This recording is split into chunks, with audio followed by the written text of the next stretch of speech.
Okay, so this is my, I'll call it a COVID project. Um, if you've ever priced a lightweight small camper, you'll know that they're very expensive, put it that way. So this started as a pop-up.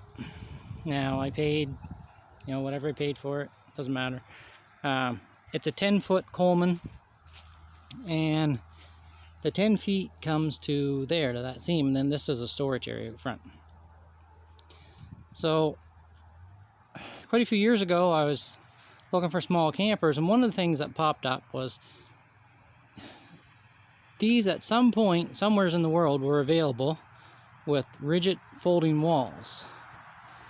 So that got me thinking, well, it wouldn't be that hard to do that. But I didn't want rigid folding walls, I wanted solid walls, so here we go. So it's just plywood. I'll take you for a walk around. This was 3 days, and it's like $800 worth of material and parts and labor. That's counting the trailer itself. It's only got one coat of paint on it. Basically what I did is I built the walls so that the roof would just set back on top. Now I went straight up with the roof, or with the walls, and because the roof sets out over, I had to put a little trim piece around the back and the two sides. And on the front, I matched the angle of the slope, more or less. I cheated a little bit so I could just use a 2x10 on the bottom. And mostly it's done with 2x2 and 3/8 plywood, but I did do a few things just for stiffness, like the 2x10. So that's gonna take, all the pressure going this way. That 2x10 is not gonna flex. And we'll go inside, and I'll show you one other thing that I did. It's not finished inside, not even close. Oh, this wall here next to the door is bowed big time. But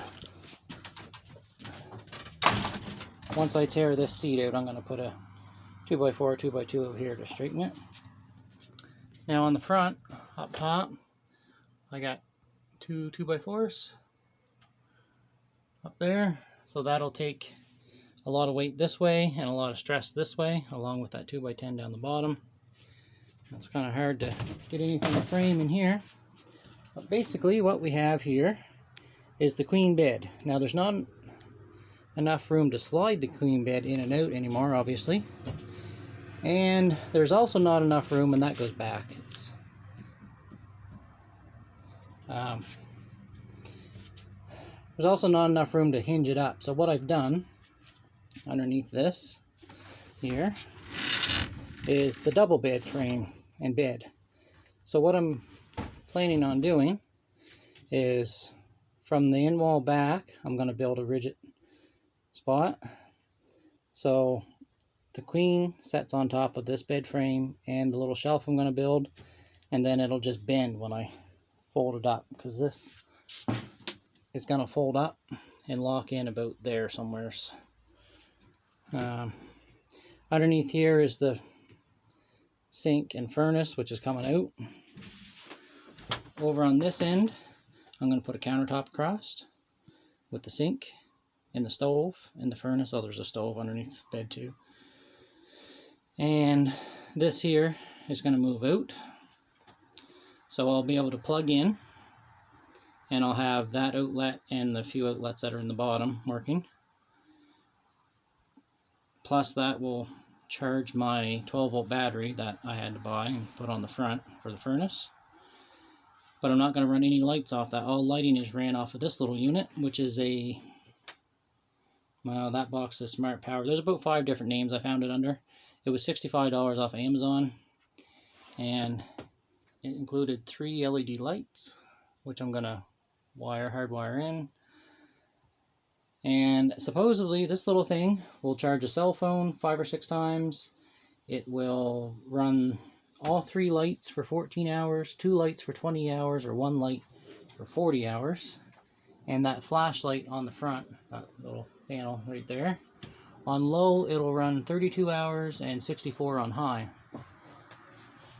So reason I bought that, oh, and it has a solar panel, and I've already depleted it once, and I've recharged it, and it took about 7 hours out in the sun to go to fully charged.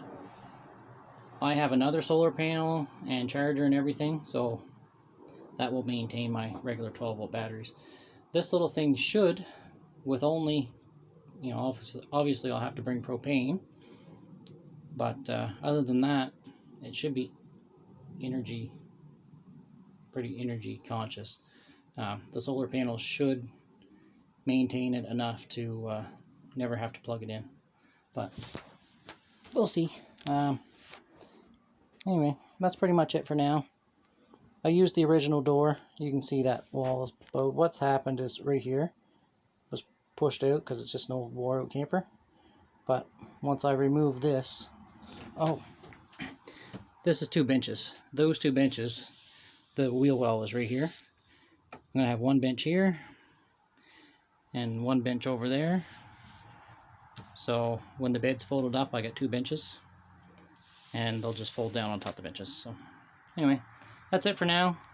Once I get it all a little further along, I will do another video. And I'm going to try and get a different lens. I might have to use my other camera so I can actually show something other than just a wall. Anyways, thanks for watching, guys, and we'll see you next time.